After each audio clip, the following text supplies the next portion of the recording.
Hello and welcome back. Today we are talking on something very important. We are going to be talking about failure, and I'm going to give you 3 different types of failure and a way in which you can shift your perspective and approach it differently.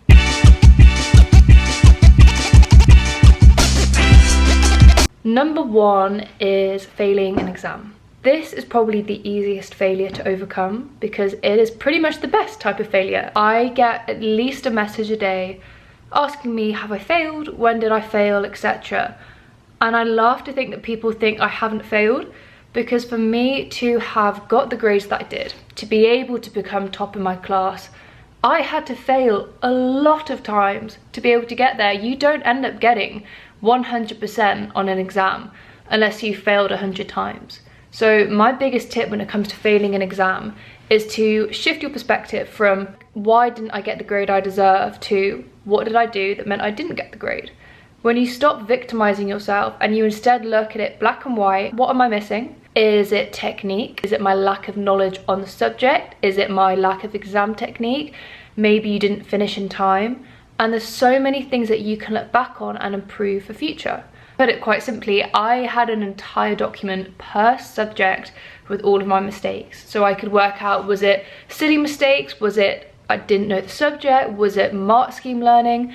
And when you begin to revise in this way, you're destined to succeed, because your competition is never about those around you, it is with yourself. So if you are constantly improving and you're working on getting that 1% better each time, you are always going to do well. So first tip on failing an exam is take it as a way to never make the same mistake again. The next failure is you didn't get into something you wanted. So for example, that could be you didn't get into the job you wanted. It could be university, sixth form, you name it. Now this is going to sound very cringy, but it is something that I stand by, and I think I've said here before, and that is that everything happens for a reason. There's always an easy road and a hard road in life when you get to an obstacle. And the easy road is normally to victimize yourself and to look at these external factors saying they're out of my control, this shouldn't have happened to me, I didn't deserve this to happen to me, etc. And that's the easy road because you're putting the blame on something else. And it's understandable, if you don't get something you want, everyone's going to be upset. But the issue is with that road is you're never going to make the most out of life. If every obstacle that you face, you go down that same victimizing path, then you're never going to succeed or get to where you want to. The harder road is to look at that change in path and think, okay, my 5-year plan isn't what it was meant to be.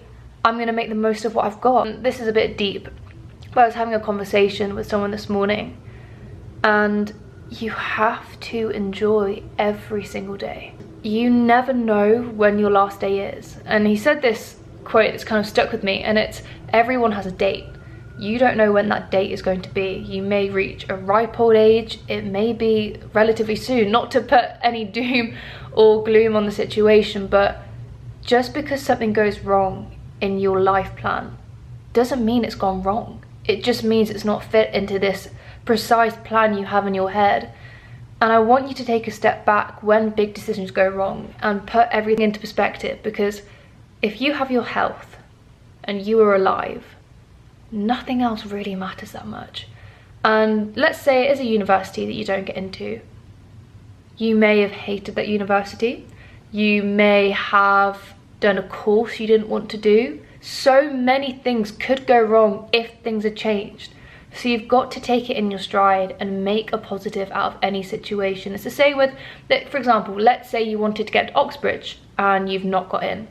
So you can do anything. And I think people put so much pressure on themselves to have to go down such a specific route to be able to get to an end goal, and that is so far from the truth. And the last failure is, I think, one that people will feel the most, and that is when you're looking online and you're seeing a typical life and you're looking at yours and you're comparing, and you therefore think you're a failure.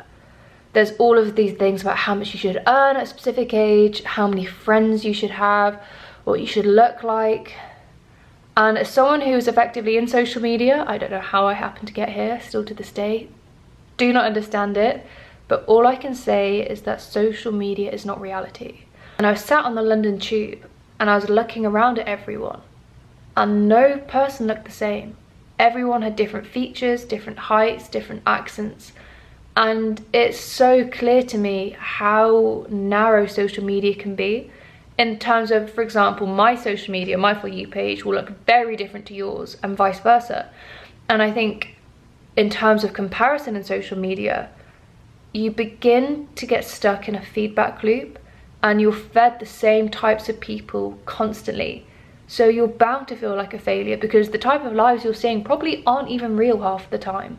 And my biggest tip for that, and it's against what I've told the girls on my study platform to do, is follow people that genuinely are aspirational to you. Want to follow people that make you want to follow your path, not copy someone else's. I don't know if that's making sense, but what I'm trying to say is make social media work for you. So remember, comparison is the thief of joy. You are not a failure by any means.